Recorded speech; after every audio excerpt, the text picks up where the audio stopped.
Hi there. Hi, is everybody? I hope you're doing well. Um, I'm gonna talk a little bit about the Army. It's probably gonna take a couple of videos because it was a big part of my life. Probably one of the best parts of my life. It gave me confidence. It gave me organization. Um, it was just really good for me. For me personally. I'm not talking about anyone else. I'm talking about me.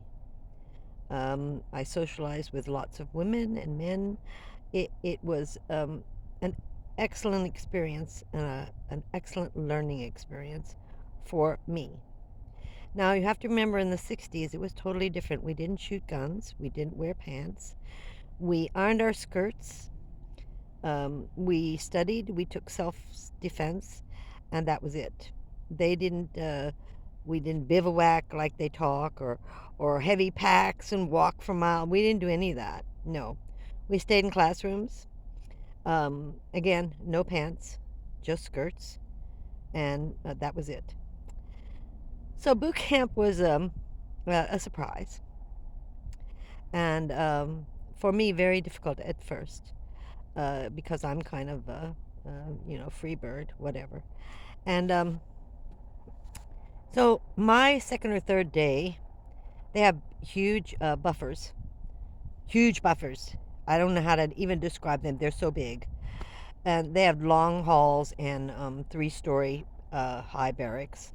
I went to for McClellan, Alabama, for my training boot camp, and my second or third day, they decided. Now, mind you, I weigh 95 pounds when I was 17. That they would teach us different things. We were always cleaning, always cleaning. I know more about cleaning than anyone in the world, I think, because of the Army.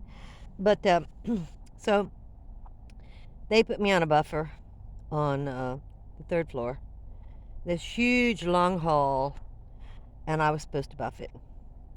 And they show you how to work it, but it's such a huge machine, and I had no strength in my arms. I was not a very strong person, never have been super strong. And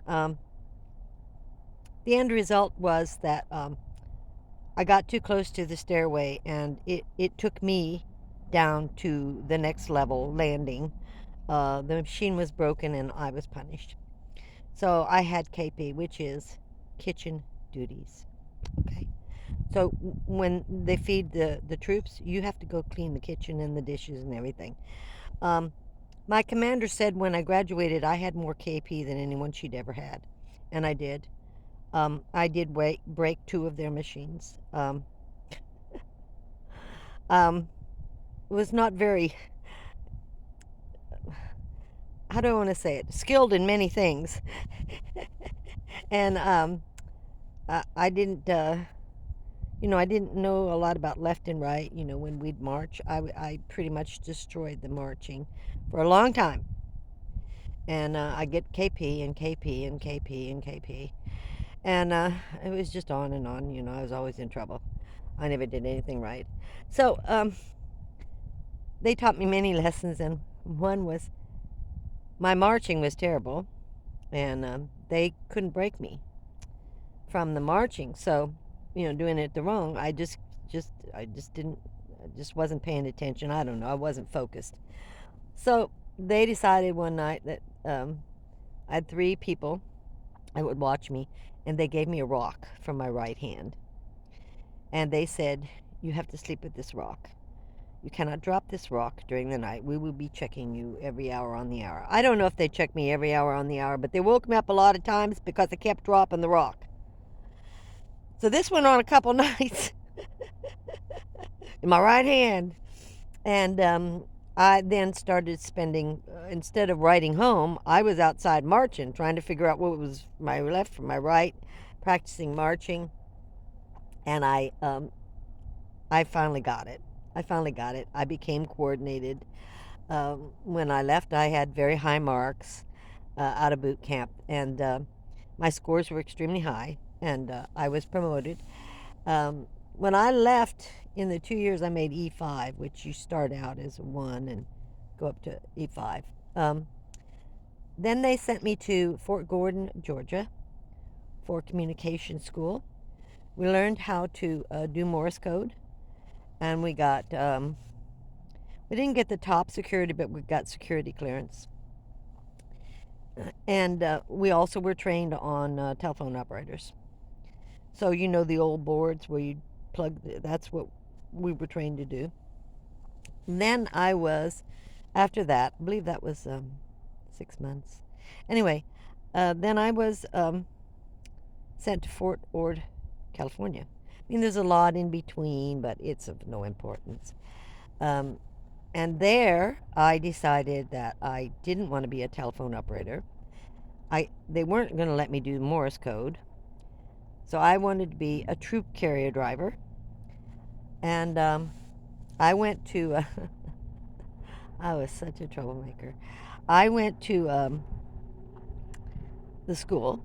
First, they denied me, and finally, I just kept saying, I'm changing my MO, I'm changing my MO.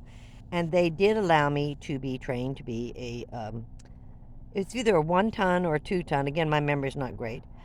Troop carrier, which is huge truck. Huge truck. Not as big as an 18-wheeler, but a huge truck. Um, our test was, I had two teachers. One liked me, one didn't. And just so happened the one who didn't tested me. And the test was you had to back this truck up two metal planks. They were made of metal because these were heavy trucks. You had to back them up, and they, you had 8 wheels. I'm trying to remember how many wheels. Anyway, two tires on each, thingamajig, axle, whatever, on each side.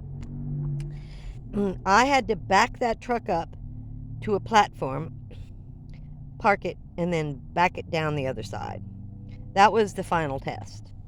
So I'd passed everything, and so I was the last one to do it. And all the men the teacher rode with them, they all passed. And it was my turn, and the teacher said, I really am not going to ride with you. I don't think you should be doing this. And I said, fine. I'm determined. I'm gonna pass. And I did, all by myself. I backed it up, parked it, backed it back down, and he congratulated me and said I did an excellent job. So I did get that, and I did become. I'm not sure I was the first female driver on Fort Ord. I was the only female driver on Fort Ord in the 60s. Now, during World War II, I really don't know if they had female drivers out there or not. I really don't know. But I was always told I was the first female driver. And so I became the commandant. He asked for me to drive him. The commandant at the time, you have to understand in the 60s, everybody was drafted. The men were drafted. So the women who volunteered were not thought of very highly. And he really didn't care for women on the base. I will tell you that we were guarded by armed soldiers. That during my time there, a couple of the nurses were stabbed and attacked because they had joined the army. A lot of the men were angry, and you can't blame them.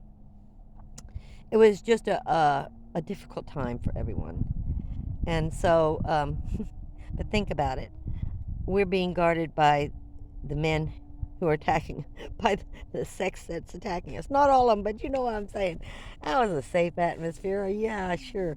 We weren't trained to shoot guns because we were told that someone had shot into the commandant's on the training range when they were training women with guns. That some woman had shot into the commandant's window.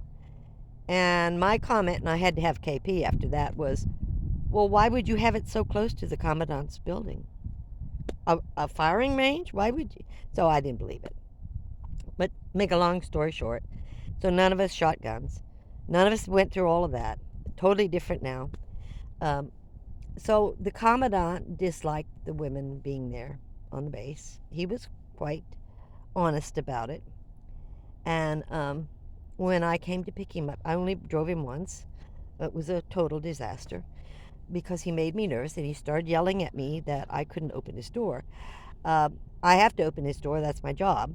And that, and he was going to write me up because I got out and opened the door. And he knew he couldn't because that's my job. So I did open his door. When we got to, and he complained the whole time on the whole drive. He was yelling at me the whole time. I can't even remember what I was saying, but he said, "Turn down here." And I did. I didn't look. I just turned because he was yelling at me so much. I turned down there and I turned onto a one way the wrong way. And of course, he's really giving it to me, whatever.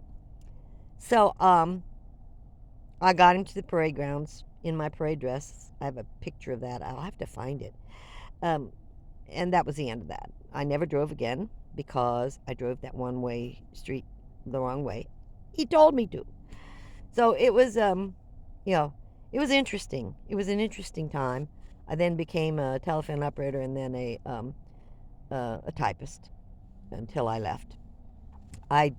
Was asked by one of my teachers in Fort Gordon, Georgia, if I would be interested in coming back and going up for top secret clearance and working more closely with the Morse code and other. I never understood all of it. But I had also tested, I wanted to be a helicopter mechanic, not a helicopter driver, but a helicopter mechanic. And out of 599 men approximately, and one female, I scored number three. So they told me I could be a mechanic if I wanted. Um, it was a very different time. When I went to Top Secret, they found out I was a minor when I went in. You had to be 21 to go in without a parent signature, and I didn't have a parent signature, so they asked my dad if he would sign, and he said no. And they asked me, could I do something about that? And I said no.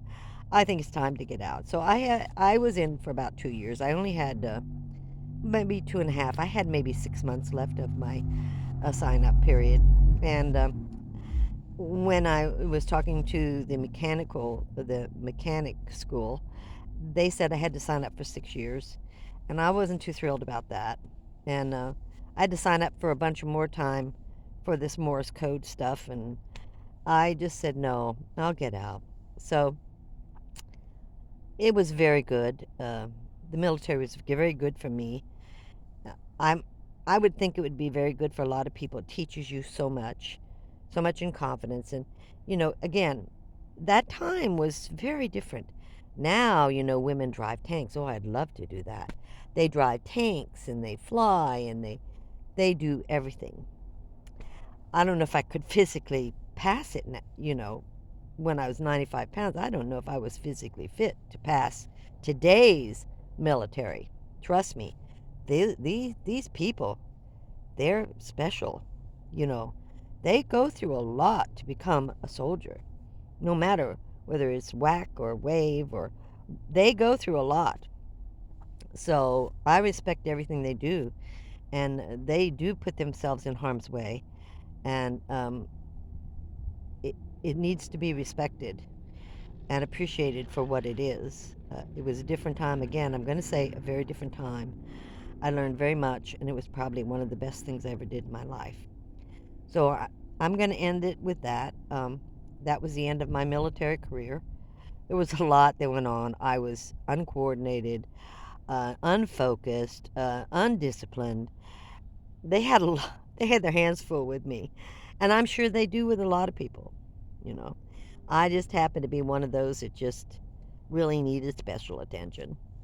So this is the end of this video, and thank you for watching. I hope you're not too bored with these videos, um, but I'll see you next time. Thank you.